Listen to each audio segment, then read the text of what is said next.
তোমার নাম? আমার নাম অভিরূপ ভদ্র। কোন স্কুলে পড়তে? সারদা বিদ্যা মন্দির, রায়গঞ্জ, উত্তর দিনাজপুর। আজকে তো রেজাল্ট বেরিয়েছে, এখন অব্দি কি জেনেছো, কত নাম্বার এসেছে তোমার? এখনো অবধি আমি লাইভে যা দেখলাম, ঘোষণা করলেন যে 698 পেয়ে আমি প্রথম হয়েছি। আর তারপরে আর দেখার সুযোগই হলো না, এত লোকজন আসলো। কতটা প্রত্যাশা ছিল, কতটা পূরণ হলো?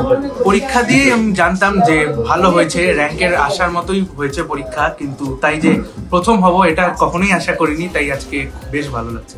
আর মোটামুটি ফেভারিট সাবজেক্ট কি ছিল?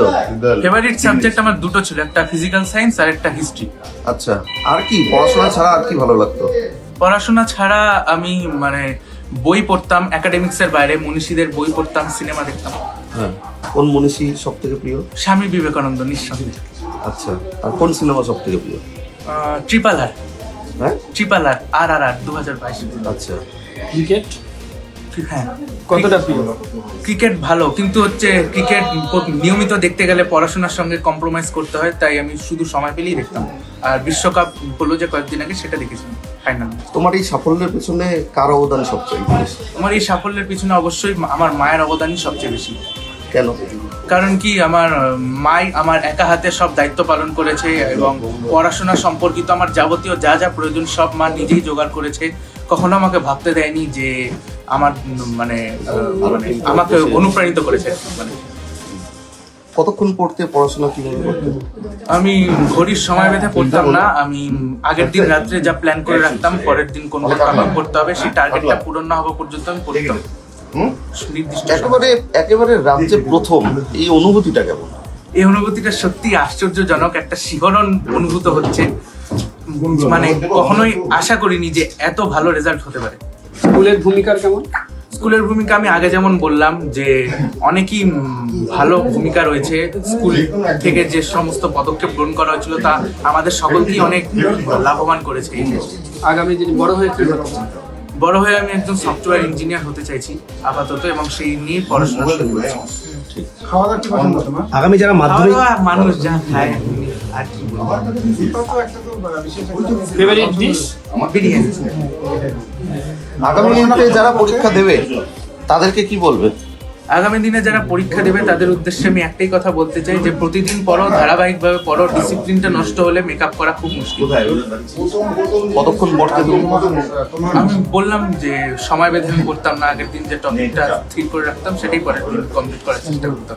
এবং হ্যাঁ, যদি একটু আগেই হয়ে যেত তাহলে আমি নেক্সট দিনের টপিকটা ওই দিন শুরু করে দিতাম। তোমার হচ্ছে প্রাইভেট কটা ছিল? আমার 9 জন গৃহশিক্ষক ছিলেন, তাদের কাছে আমার প্রথম। আমি আমার খুব টেনশন হচ্ছিল, দিয়ে আমি আমার ইংলিশ স্যারকে বললাম যে স্যার আপনি পড়াতে চলে আসুন, পড়লে টেনশন করবে। দিয়ে স্যারের স্ত্রী মাঝখানে পড়াতে পড়াতে স্যারকে ফোন করে বলছে যে আমি নাকি সেখানে যে আমার বিশ্বাস হচ্ছিল না। ওটা র্যাঙ্ক করবে সেটা ওর আশা ছিল। এরকম রেজাল্ট আশা করেছিলে? মানে র্যাঙ্ক একটা আশা ছিল, আর কেমন লাগছে? না না একদম ছিল না। মানে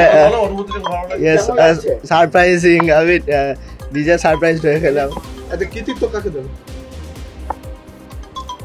মা বাবাকে, আমার স্কুলে দাভাজি ভাইকে, আমার স্যারদেরকে যাদের কাছে পড়েছি।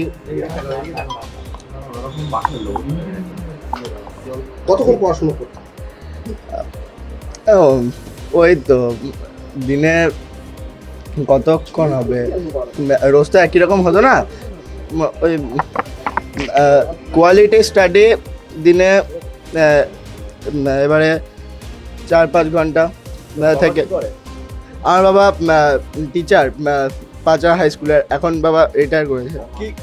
মা নগর হাই স্কুলের। আমি ইঞ্জিনিয়ার হতে যাই, আইআইটিএন হতে যাই। আজকে সকাল থেকে কি করলে? আর টিউশন ছিল, কেউ যাবেন না কিন্তু? আর টিউশন ছিল সকাল থেকে 2টো। শুনলে এই তো শুনলাম। তোমার হবি কি? গান শুনি, ওয়াকিং করি। ঠিক আছে। আর তোমাদের নিজেদের বাড়ি এখানেই? হ্যাঁ, এইটাই। হ্যাঁ, তোমার নাম? প্রিয়তোষ মুখার্জি। কত পেয়েছো? কোন স্কুল থেকে? সরোজিনী দেবী সরস্বতী শিশু মন্দির, নাম্বার কত পেয়েছো? 696। কেমন লাগছে এখন? দারুণ লাগছে।